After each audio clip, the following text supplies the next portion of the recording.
Hey,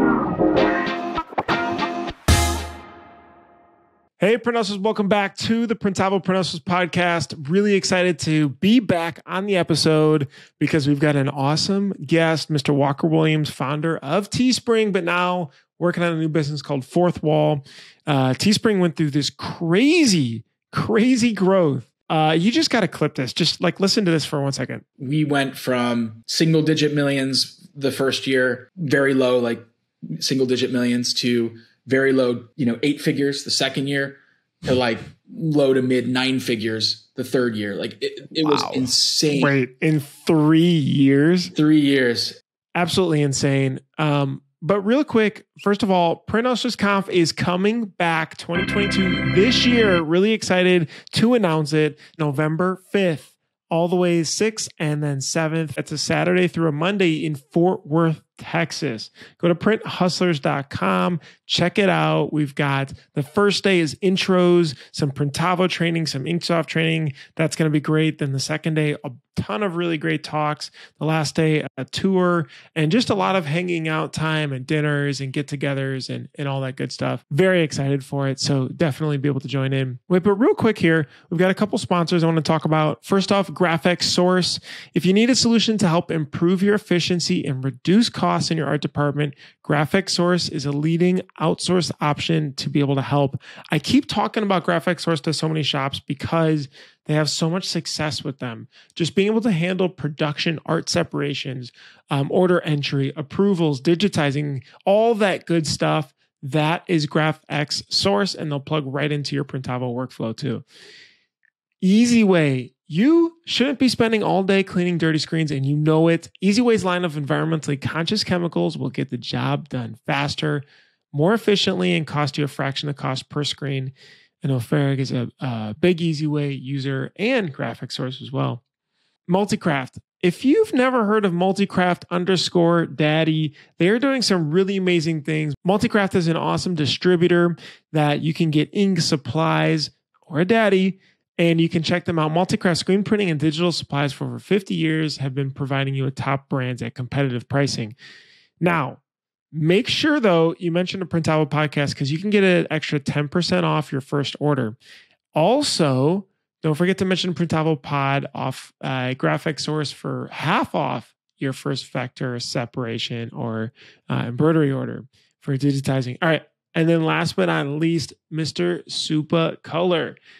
Supa Color is made by screen printers for screen printers. We went to their facility. They're building something absolutely amazing to be able to do really, really high quality heat transfers. And they really understand how screen printing businesses work from small to large to be able to help you be able to do that. Mention Printavo 15 to get 15% off as well your first order. So that's really great. You can do it on t-shirts, caps, bags, whatever. They have a ton of different unique heat transfers to be able to try out and use. All right. I'm excited for this episode. Let's hop on in. What's up, Walker? Hey, not much at all. It's been a busy period, but I'm excited to chat. That's cool. Where are you located at? Are you in San Francisco or are you in Los Angeles? Both? Both. Yeah. I kind of split time. Our main office is in Los Angeles, so I spend a lot of time down there. And then the Bay, my fiance, her career, she works in biotech and she's got to be like in person in the Bay.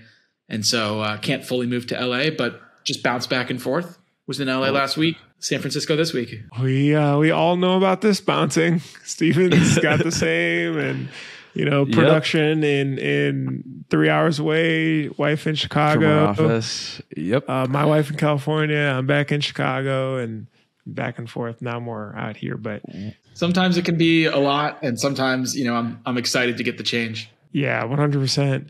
So this is really cool. So first of all, thank you for joining, because I feel like we were wanting to get this episode for quite some time. And the reason is because in the decorated side of the space, we don't have as much exposure to like really cool tech, fast growth, and outside capital. Even just, I feel like professionals sometimes. It's like, Steve and I will be talking and be like, I feel like we need somebody who's Six Sigma certified or who's run manufacturing at actual scale to help us understand what's going on here. Like, what is the best practices here? So, you with your past of having scaled Teespring, now working on FourthWall, which we're going to get all into. Really excited just to be able to learn a lot more about this. So that was Walker, a big, long thank you. Just to give you a little bit of background, Bruce and I have been talking a lot about raising capital, and we've stirred the pot up. We recently raised some money from Mark Cuban, just a small bit of money, which is nice. But we've gotten lots of they're vultures. You'd never want to do it. And so we've really been exploring it and chatting through it because it's like this completely other side of the business. Yep. Obviously decorated apparel people, they know Teespring, they've heard about it, this crazy thing that you guys pulled off. Can you walk us through your days at Brown or before you were starting to raise money? What were early days, and then what got you to want to raise capital? Yeah, absolutely. Well, I think that I started learning about the startup world when even before college. I was doing some graphic design, designing websites, making a little money on the side. Then I started to realize the coders were getting paid more. Starting to learn Sounds familiar. Program websites, getting that side of things moving. And then as I had bigger and bigger ideas, originally I wanted to design video games. I started to realize, hey, I'm going to have a team for this. I don't have any money to afford this. How do I make that jump? And stumbled across the world of venture capital and investment.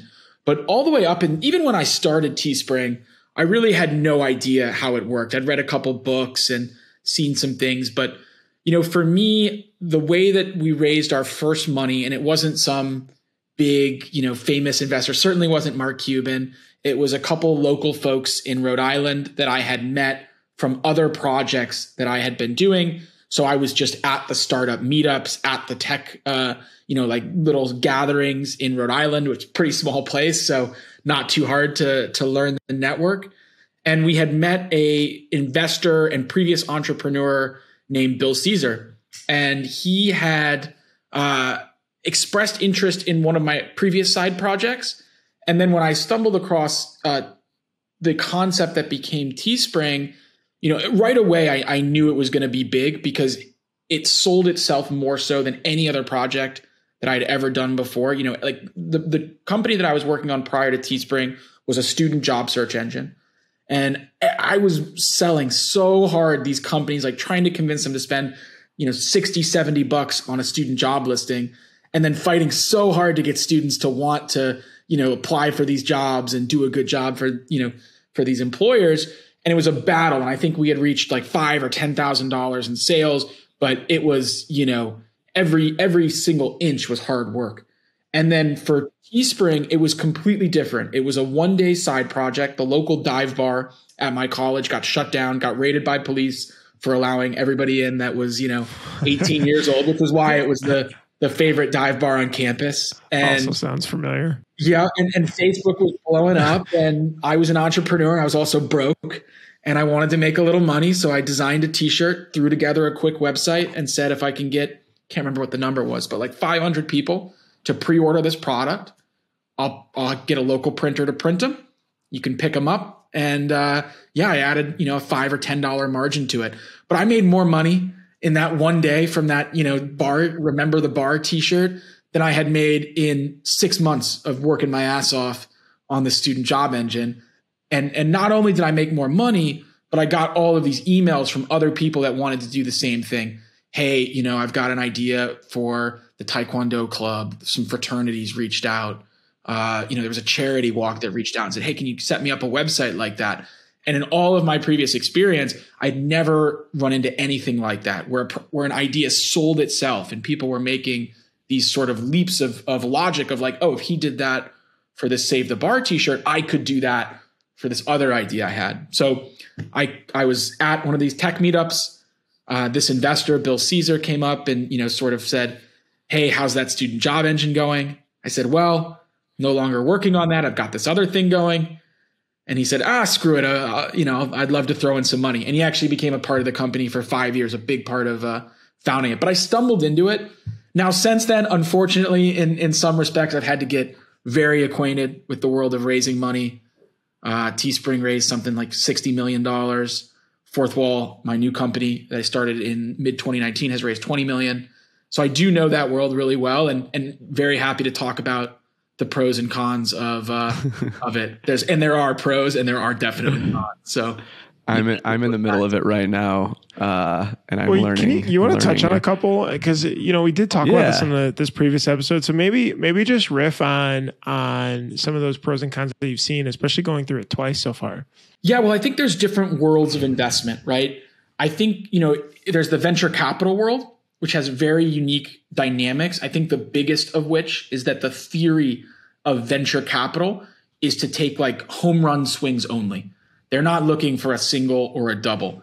So if you went to a venture capitalist and said, hey, this thing's got a real good chance of being $100 million company, they're not interested, which is crazy to think about, but they're not interested. They want a very small chance at 10 billion, 100 billion. So the way you have to pitch your company is very unique if you're going after the venture capital, because you have to structure it to be, all or nothing. Now, the con of that, of course, is that swinging for the fences like that, very few companies become $10 billion companies. And so if you raise money on those expectations, those investors aren't going to be happy with slow growth, slow but stable growth, profitability. They want you to go all out, right? And so there's definitely a drawback there, because, you might have a business that's a good mid-sized business, but a venture capitalist, they're going to want you to risk everything. And every time you grow, put the chips back on the table and shoot for another 10x, even if you fail. They'd rather it failed than ended up being a mid-sized success. So that's the real downside of venture capital. And Walker, go ahead, Bruce. Sorry. You go in. I was going to say, you are taking an antiquated business of printing, right? Mm-hmm. Adding a crowdfunding component to it. So there's a big tech play. The most unsexy part is the printing, right? Like, investors are not into manufacturing. Is that right or wrong? Or I would say it's funny, because maybe to the VCs, it's just sort of a nuts and bolts how it gets done. But to the customer, it's the most important, right? And I think the VCs recognize that to some extent. As you get into the details, they'll say, well, how are you going to set up manufacturing? How are you going to do this at scale? But you're right that it's not the thing they're going to focus on or go very deep on. But for the actual customers of the business, nothing is more important than quality. And, that has been universal through Teespring. Different markets have different expectations of quality and a balance of quality and price. But it's certainly true at FourthWall. We work with a lot of internet famous people, YouTubers, podcasters, and quality on all of our market research, all of our sales calls. That's the number one thing they're looking for. Quality and unique product, interesting, different product, a little different than, a standard front print. Just as the market has gotten more mature, people want to have something that's different for their customers. When you had raised your first thing, and just so you all know, Teespring's connected to YouTube, there are some crazy doors that were opened. You guys grew really, really quickly. And then at a certain point, throttled back a little bit. Can you talk a little bit about that? Because I think sure. I would want to be a fly on the wall in those meetings, but what was going through your head when that happened? Yeah. First, that throttling back, not exactly intentional. So Teespring went through some ridiculous growth. Ridiculous. I can't say the exact numbers because I'm under confidentiality agreement, but we went from single digit millions the first year, very low, single digit millions, to very low, 8 figures the second year, to low to mid 9 figures the third year. It was insane. Wait, in 3 years? 3 years. And, in many ways it was unhealthy because you can't scale physical manufacturing that fast, right? So quality dropped, turnaround times dropped, but the company absolutely exploded. And it was really on the back of a couple things. The first couple years were all groups and communities, blogs, Facebook groups, various folks that had audiences, college groups, charities, etc. But really what exploded the company was people using the product in combination with advertisement, Facebook ads specifically. And so that was a great, buzz to grow like that. Felt like we could do no wrong, frankly. And I don't think we had, I don't think we deserve much credit for that growth because. Wait, as in people would advertise their campaigns using Facebook and drive traffic, or you guys advertising campaigns? It was users. Directly? It was the actual sellers, the merchants doing it. And so what happened was there was all these people with Facebook ads expertise or, the desire to become Facebook ads experts, but they didn't have products. And then what Facebook was doing was it was selling all of this long tail data, right? You would get this incredibly in-depth data about the customers. So they would use Teespring to set up these very long tail ad targeting structures. So they might go like, hey, I'm a Nebraska mom whose son is a mechanic living in Oklahoma, right? And you could create a Teespring campaign for that specific audience, which is a small audience, but Teespring made it so easy. The overhead of doing manufacturing and operations and design was pretty light. And now you take those two states in that advertising campaign and you swap them around for every other two combination of states. And all of a sudden you've created 1,000 products from one design, just swapping the names of the states. And you've got 1,000 different ads running. And for that very small audience, it's the perfect shirt. Or to some people, it's the perfect shirt because it's so specific to them and their life. And so it converted really, really well. And that was really what blew the company up. So these mega sellers were really arbitraging, probably Facebook's cheap advertising at the time. And then also probably it sounds like this just very personalized direct marketing here. But like, I'm just trying to think about very roughly 1 to call it 100 million plus in sales in 3 years. How does that even work? Like where does the team come from to really be able to handle that? Or is so much of it tech driven that it funnels off to production? And then like, how does the production scale with something like that? I can't imagine it's just like, okay, we've got this one facility. They just can keep taking stuff on. It's like constantly onboarding new folks and production or decoration methods. And was it international? What did that almost look like? Yeah. So the scaling, I think we almost benefited from a lack of experience. Like I didn't know what the hell I was doing. I was right out of college. I didn't know that it was unusual to grow that fast. I mean, I had some idea, but I didn't realize how absurd it was. But you're dead right. We started with one screen printing partner, and that was fine for the first year. And then all of a sudden we were onboarding new partners like on a weekly or monthly basis. And one of the craziest parts about it is that the team that was facilitating this 9 figures of business, it was like 3 or 4 people during the start of that. It was 3 or 4 people without a lot of background experience in manufacturing operations. We hadn't brought in, experts. We didn't have our own facility. And I think, again, by virtue of the fact that we didn't realize how crazy it was, we managed to design very simple systems that allowed us to get it done. But it was so far from perfect. There was not much quality control. We were sending these jobs out. We had no real visibility if they were going out on time. Later we found out that the vast majority were not going out on time, if they were late. So it was anything but, some streamlined, organized process. It was like, it was chaos. And then we slowly added structure to that over time. And, by 2015, 2016, it was very much an engine. We had our own facility for some of the print on demand. We had partners that were completely API integrated for the screen printing side, and it really had stabilized out. But those first few years were chaos, to say the least. And just so like listeners know, because you were taking these orders all at once, so like the way a campaign would work, correct me if I'm wrong, Walker, is, it'd be like, hey, you have up until this date to buy this shirt. And it would tell you like how many had been bought. When you went and produced it, it would then be screen printed. Like you weren't even talking DTG or anything. Like tell us about the actual production. Yeah. Well, when we got started, hybrid. One of the reasons that Teespring took off in the early days was when the company was started, Cafe Press and Zazzle existed, right? But the quality was really bad. It was like, certainly not like direct to film today. It was like iron on, it might be good for a joke shirt, but you certainly weren't looking at that as a high quality product, and the price was super high.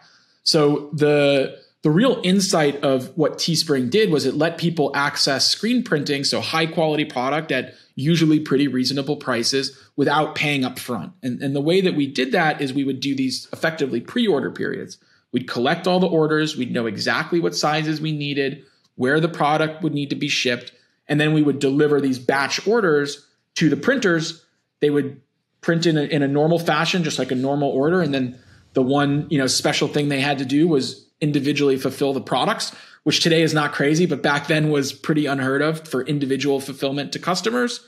And then they would send it out. But the merchants that used Teespring, the sellers, they would get a higher quality product at a reasonable price before on-demand existed. So we were doing an enormous amount of screen printing jobs, tons of small ones. We had screen printers we worked with that specialized in smaller batch sizes, and then some enormous ones, tens of thousands, that we worked with different printers for. So it's sort of, diversified from a collection of printers that was comfortable with small quantities and quick turnarounds, and then more traditional partners that loved the high volume stuff and were willing to do the individual fulfillment to get those orders. Were there pivotal aspects of the business here that helped? I mean, you were 10Xing every year for a couple of years here.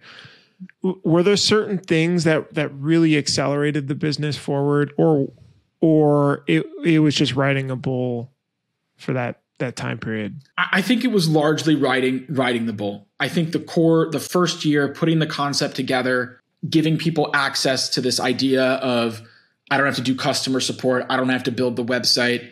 The product cost is good, especially if I sell in higher quantities, and it's just so quick. That was the magic of it. And then the second component was just opening it up to different markets. So, originally it was these college groups and charities, and then online Facebook groups at that time, and blogs started to get a hold of it. And then eventually the folks that were advertising, internet marketers, Facebook advertisers, they got a hold of it. But if I look back, if anything, the growth was like in spite of what we were doing, because we were, candidly like a group of kids, and we didn't know what we were doing. So I think it was the original insight that powered us for those first few years. We certainly got a lot more sophisticated over time and started to, really improve the product, but it was just a concept at the right time, got a little bit lucky, and it just took off. What about the marketing side? Like, was there much marketing, or was a lot of it more natural, organic? Like, was it press, or like how did people hear about you guys? Or did they interact with Teespring because they bought something and then it kind of exponentially? In the early days, it was a lot of hustle. It was a lot of cold email, reaching out, connecting with people on Facebook at that time, sending them messages. And then I always equate it to like pushing a boulder up a hill. And so that first year, it didn't, even though we did $1 million our first year, it didn't feel good. It felt every month we would look at those sales numbers and go, we got to get those up. We don't have a lot of money in the bank. We weren't paying ourselves like hardly anything. I think my salary was like $20,000 a year, and we were just had to get more. But if you look back on it, it was every month, slow and steady, up and to the right. But at a certain point, especially when those Facebook marketers started to use it, it was like we went over the top of the hill with the boulder, and then it started to roll on its own. And I think what happened was, business success, making money is a powerful motivator for a lot of people.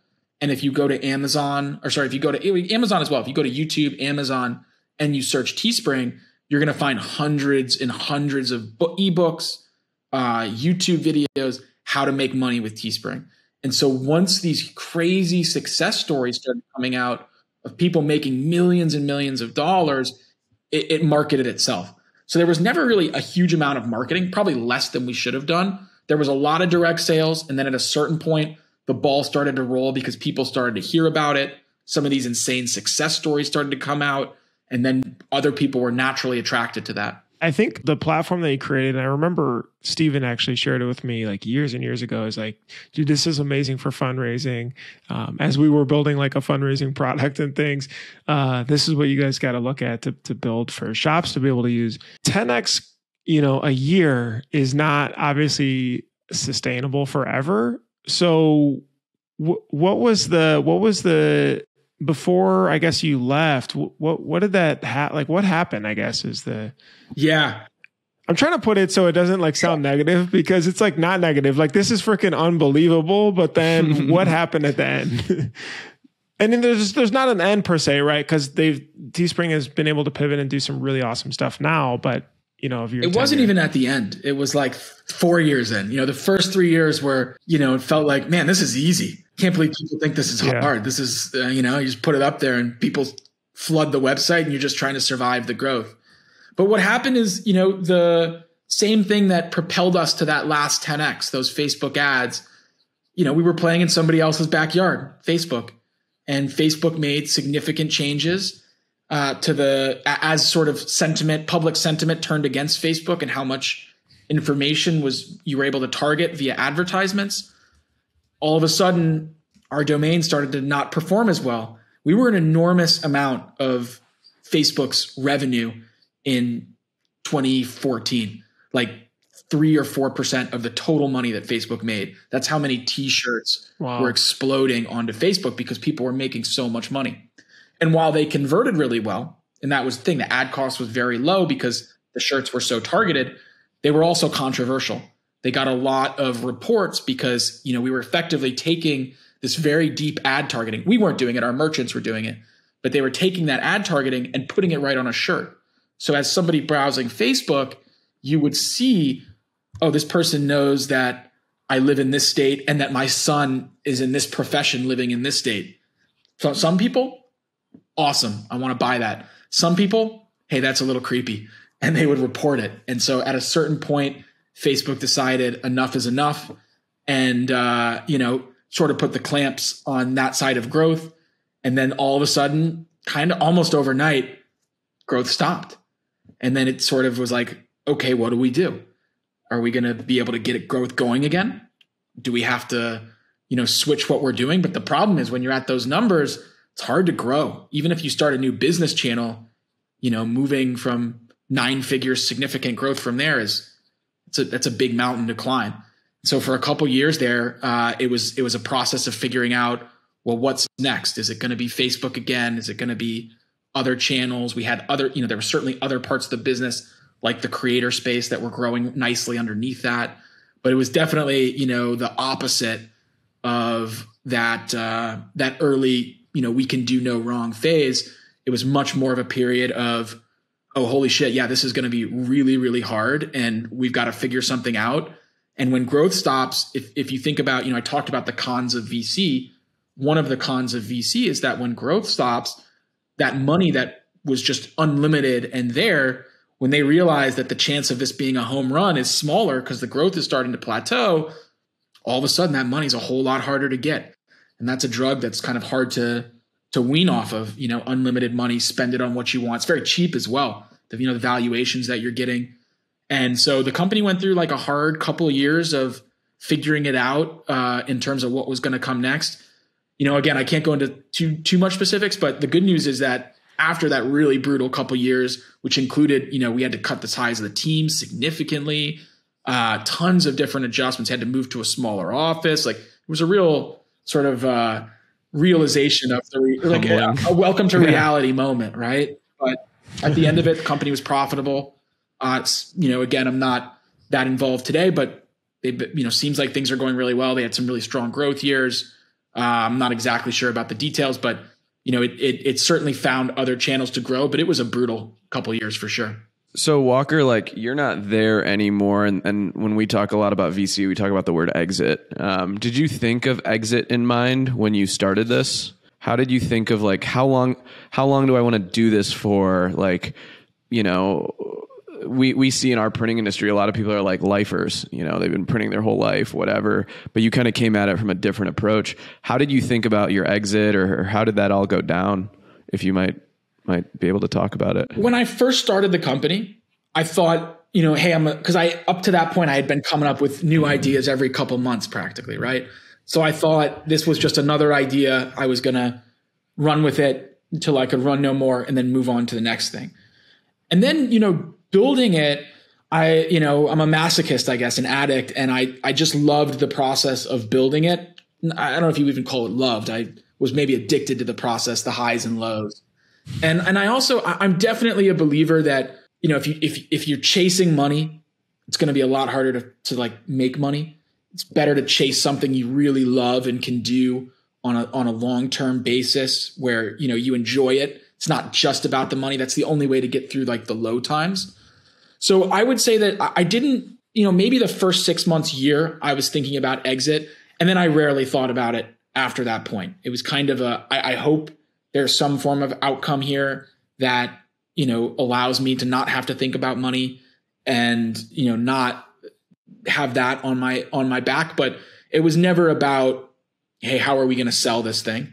I actually in the toughest times, I thought about it and I talked to people, but 90% of the time it was more a sense of how big can this thing be? Can we be a really valuable partner to folks? And that was the focus. I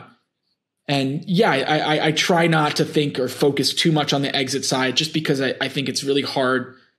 Building any business is so much work and there's so much uncertainty and doubt. And I think if you're just trying to make a quick buck, it's going to be really hard to get there because, if you talk to almost anyone that's built a successful business, there were hard times and times where it seemed completely hopeless. And it's usually the folks that power through those and they enjoy what they do enough to say, oh, well, I'm going to keep after it. And I really want to make this a great thing. Those are the ones that long-term end up reaching success. A quick pivot over to FourthWall. So a newer company that you started a couple of years ago now, FourthWall.com. It appears that FourthWall is an e-commerce platform very specifically for influencers. It sounds like there's the niche is more specific to be able to handle it than a Shopify. So from the outside, at least, it appears it's like taking tech again to apply to this industry that's probably very manual as facts as the back and forth and dealing with inventory and all this stuff and making it a lot more efficient and a lot more personalized for this niche. Is that right? Am I describing or what am I missing? Yeah, you're pretty spot on there. So, content creation, which is podcasts, YouTube, this new form of like entertainment that's being delivered directly to fans, the kind of just what's happened since YouTube emerged. The growth of it has been absolutely crazy. Like, people watch more YouTube than all traditional TV on a daily basis than all traditional TV networks combined. 98% of Americans watch YouTube on a monthly basis. The vast majority of people are now listening to podcasts. So this sort of new age of entertainment has completely taken over the old world of movie stars and in some ways rock stars. It's just become huge. And underneath that are millions of people that would call themselves content creators, whether they use YouTube or TikTok. They're predominantly podcasters, Instagrammers, bloggers, etc. And they've been able to reach audiences through these platforms that have emerged, again, like YouTube and Instagram. But making money, they've got to figure out how to do that on their own. And what we found is that e-commerce is a really effective way for them to make money because their fans are willing to support them. Like the equivalent of buying a concert tee if you went to a concert. But they don't have any hours in the day. And so they're trying to achieve something that's really high quality, beautiful, feels like $1 million, really high quality products, really high quality website, but they don't have a team to do it and they don't have any time to do it. And so what FourthWall is trying to do is almost combine some of what was great at Teespring in terms of the ease of use with what's great about Shopify, which is that you get this fully customized, fully branded website experience. So trying to take those two and combine them. And then, we've got there's a bunch of small sort of special sauce that you can do for an e-commerce website that makes it more effective for, people that are selling to fans, right? Like, the way that Nike sells products to its customers is a lot different than how, the right way for a YouTuber to sell products to their viewers. So we've been able to find a lot of success there, but you're dead right. Like I didn't go that far. I love the combination of, taking manufacturing, which for the vast majority of people is this crazy, opaque world, and using technology to make it easier to access. So it's not that, far away from where I started in the Teespring world, but it's been fun. It's been interesting to do, start again. Did you, Walker, raise any money for this, or are you totally bootstrapping it? We raised money for it. Thankfully, there was a couple folks that were investors in Teespring and friends, and they really loved the idea of where we were going for this. And so when I left Teespring to start it, and I gave Teespring a chunk of the company as part of it, but I raised money sort of right out of the gates, and I knew much more. So I was able to set expectations a lot better with this company. We're certainly not growing at 10x year over year, and I'm happy about that. But we've been able to build a product that I think is a lot better, especially than those early days of Teespring. And our customers love us, especially these YouTubers. And it's been really interesting to do it with all the benefit of, sometimes you ask yourself, if I could do it again, would I make the same mistakes? Right. And I think in many ways, I've been able to sort of live that with FourthWall after Teespring. What are those lessons learned? There's so much wisdom. Yeah. What are those lessons? If we think about going back, if I were to restart Printavo, for example, I know there's a lot of things that I would just do differently. I'm sure the same thing with Campus Ink. I mean, if you could riff on a couple of those things that you feel like all right, now that I want to apply, it's earlier management, it's this scale, and especially with this space, because you're doing it in this similar space again with working with decorators again and all that. Yeah, a few things. So one is to focus on what you love. Again, I started as a graphic designer and then I became a programmer, but I love to build things, right? And with Teespring, I started by building the product because I was one of like 2 people working on it. And so there was nothing else to do but design and build this great product experience, right? But then over time, I was like, okay, I guess I'm the CEO here. I guess I'm a manager, and, over time I passed off product and engineering and design and all these things that I love. And I, in my free time, I do, and I read about because I'm passionate about it. And all of a sudden I was just in meetings all day. I'm not a good manager. I'm not talented in that way at any time, but I thought this is the path to success. So I gave up the things that I was good at and started to do the things that I thought were expected of me, being, the leader of a growing company. And that was just a massive mistake, because not only was I a bad CEO because I just wasn't a great manager of people, but I also felt like the product quality deteriorated over time. We had this really elegant, simple experience that was just beautiful. And then by virtue of trying to keep up with this growth and all sorts of other factors, all of a sudden, I looked down at what we had built and I said, I don't know if I'm proud of this anymore. And so with FourthWall, even though it was originally my concept, I partnered with a close friend from over a decade who's a great manager of people and really likes, making sure people are happy and locked in and knowing what they're doing. He's the CEO. I focus on product. I get pulled into the fundraising and I do a lot of sales, which I think, helps me build the product because I talk to customers, but I've stayed very, very focused on what I love doing. And therefore, I think the company is better for it. The product is better. The team is happier because they have a great manager. They don't have to, deal with me when I'm thinking about the product the whole time. So that was probably the biggest one for me. And it just also means I'm less burnt out. I used to get home and barely be able to wake up in the morning to go to the office because I was just like 9 hours of meetings, one-on-ones, dinner after that. Okay, just make it through. Like that was like my daily experience. I wasn't excited about it. I was excited about the company, but not what was happening on a daily basis.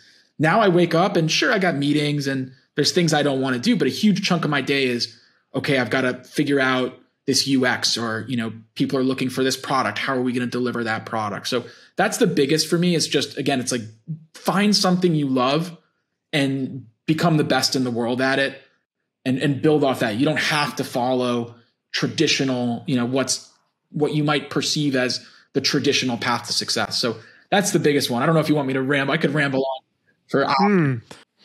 That's really interesting. I think there's a lot of wisdom there. Is like, just because you own the company doesn't mean you should be the CEO, right? And I think even listeners that run, smaller printing companies can take some wisdom there to say, like, just because your name's on the tax return, like, you can find great people. And when you find great people, you might overpay them, but there's a peace of mind that they're going to do what they're good at and you can focus on what you're good at. And I think there's a lot of printers out there that are like, man, I just love printing. And it's like, that's fine.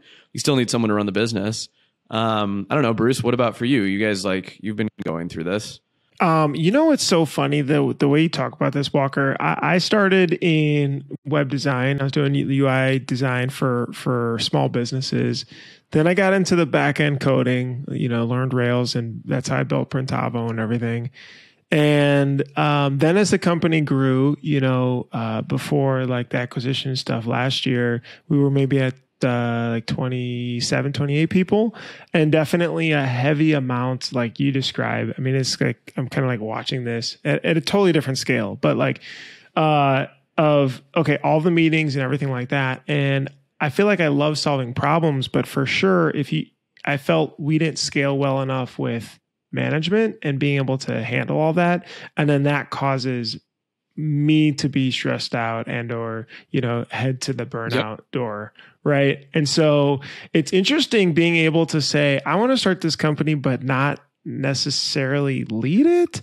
Because part of your head is like, well, then how do you have somebody who's just as motivated as you, unless it's just like even split or whatever, but to be able to take that role and execute on the vision that you have, that my gut feels like, red flag, hold on, like, let me set everything up and do it. But maybe that's just like me trying to also to grab a hold of it like everything else. But I think you can work with someone. So you don't even have to technically give up the CEO role. It's about what you do, right?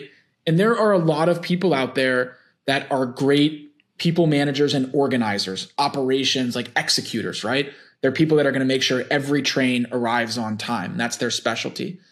And so I think when you find somebody great, that they're going to want to do that job because they're good at it. It brings them satisfaction and passion. It doesn't mean you don't work with them on, hey, here's our strategy.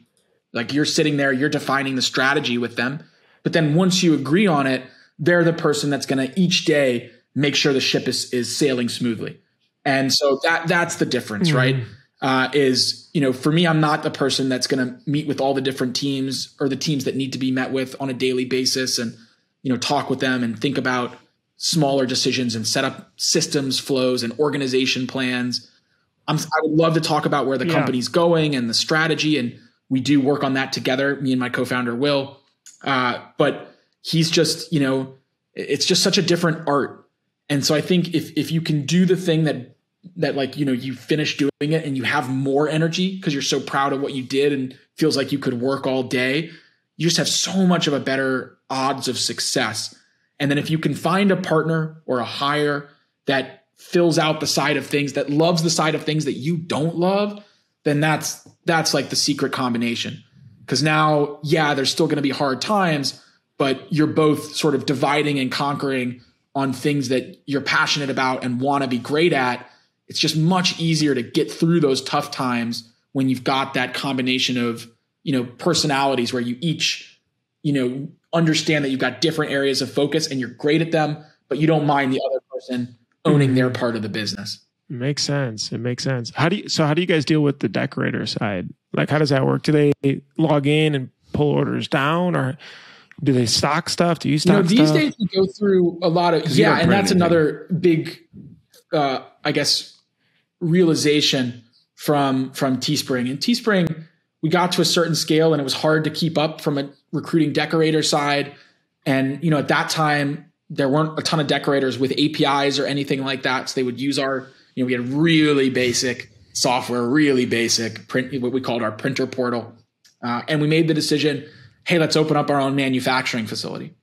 And I think, a lot of that was hubris of, we built this tech company, surely we can open a great production facility.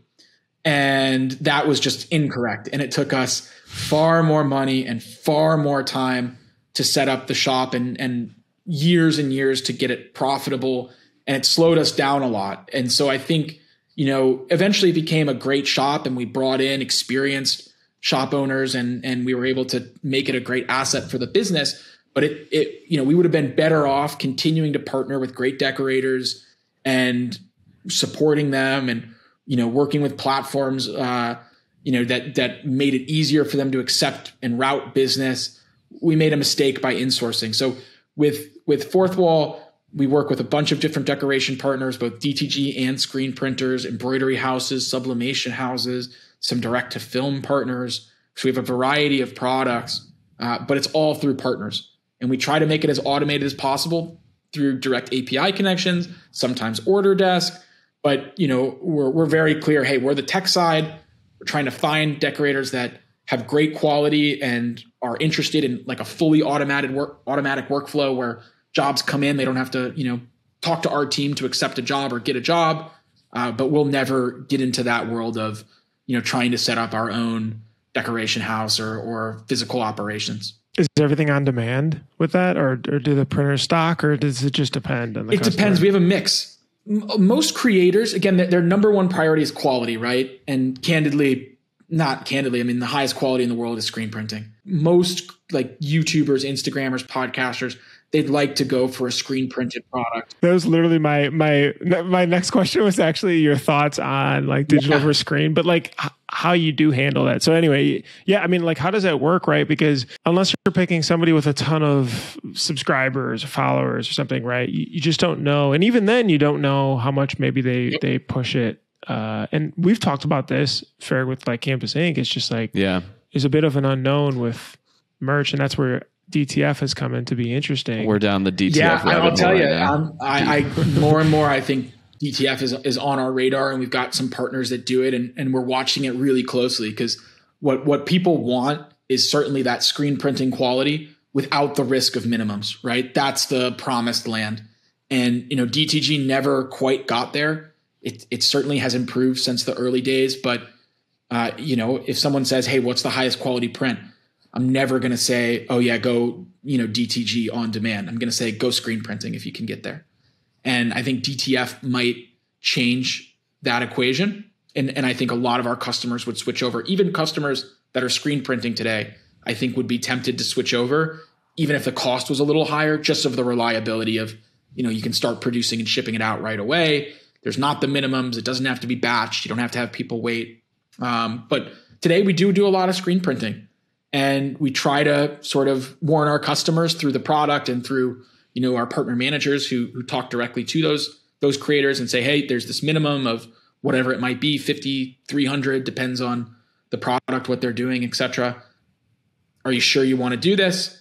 And if they sign up for it and, we kind of tell them, hey, we think you can move this many, then we let them go for it. And if they miss the minimum, then, they have to cancel it or start over, switch the product to a direct to garment print, but we try to open it up, and we've had a fair amount of success with it. I think that, we're not too far off of, I'd say it's about 50-50. I don't know the exact numbers, but in terms of screen printing. So what you're saying is you'll give influencers the option to say, okay, like higher risk, more profit. If you can move this much product, we'll do it this way. Otherwise, solution B is on demand, lower quality. You're not going to make as much money, but really you're taking the back end. Like, an influencer could set up their own Shopify. They could connect Printful. They could try and do all those things. Is the like value add that you're just going to handle that for them and make it super easy? Like, what's in it for them versus it's like a fully using automated version of if you got the Shopify with the Printful app installed and you set up customer support. So you get the website is easier to set up than Shopify, but it's still 100% custom branded and completely customizable. So easier to set up. The products, you don't have to go and install different print on demand apps. We have what we call a product catalog. There's hundreds of products in there. Printful is one of the suppliers in there, but there's a lot of different decoration partners in there. And you can go in, choose from all of these different products, including different print techniques. You can design the product right inside of FourthWall. So it's one designer that you have to learn. You don't have to learn 5 different apps. And then we handle customer support. We take care of sales tax implications because we act as merchant of record. So it's just much, much easier for them to get going.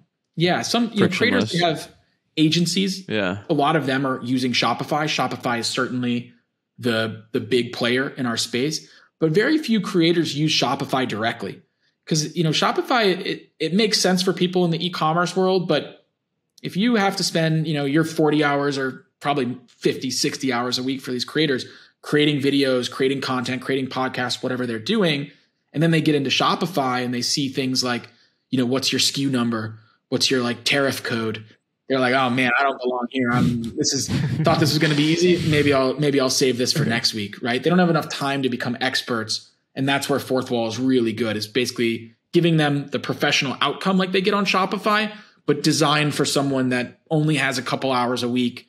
This is not their full-time business. They just need it to work, but they want the quality to be great. That's kind of our sweet spot. What about you, Walker? What do you feel like? Who are the folks that you listen to, or podcast wise, or read about, or newsletters, anything like that? I listen to a lot of, and this is probably pretty generic and boring, but I listen to a lot of autobiographies of entrepreneurs. So I just reread the Walmart book, Made in America, which is super interesting. I listen to a lot of podcasts that are similar. A podcast called Acquired, business breakdowns that basically just analyze startups. It's, like I said, I'm a nerd about that stuff. And then the other stuff, I listen to a lot of history books. For whatever reason, that's the combination. But if you look at my Audible or my bookshelf, it's all business, not business books, like autobiographies of entrepreneurs and history books. And for whatever reason, since, teenager, that's just been what I love. All right, I'm clicking on these. I'm literally writing these down so I can check them out as well. Do you listen to one called My First Million? I'm a big fan of Sam Parr from the HustleCon days. But I do listen to that. I would say that's like a close second to those first more business breakdowns. How I built this with Guy Raz is another one. But just that's my favorite. Classic. OG. I think he's hit the classic territory. Yeah, traditionalist. You're a traditionalist. That's awesome. Let's see. I wrote down as my final question is there anything that's interesting about you that I didn't ask? Interesting about me that you didn't ask? Or something that you guys are doing? Nothing jumps to mind. In some ways, I think I'm so deep in building FourthWall that it is my life. And when I think about, sometimes people ask me what are your hobbies? And I do have hobbies. I like to travel, even though I don't travel that much right now with everything going on. But I love what I do. I finish the day, right? And I work long hours, but I don't mind it. It's almost, I'll put it this way: Saturday afternoon and I don't have anything on. And let's say it's not that nice a day out. And I'm like, what do I want to do right now? A lot of times I end up working or reading about business. And it's not because I feel necessarily that I have to. It just happens to be something I enjoy. To me, it's almost like a video game. So I'm trying, there's not that much interesting about me because so much of my life is focused around this thing that I love, my hobby, my video game, which is business. And then strangely, even more specifically, business, I love to help people on the business side. And I love working with physical product. Having something tangible that comes out the other side. And so it's just, I stumbled into it, but I'm very lucky that I did, just because I think I'm able to stay more focused and work harder on it, because there's not much else I'd rather be doing. So that's probably the most boring answer you've gotten, but it's the truth. No, I love it. Awesome. This is Walker Williams, everybody. Thank you so much for listening to the Printavo Print Hustlers podcast. We'll see you guys in the next episode. It's Bruce from Printavo, Stephen Farrig. All right, later.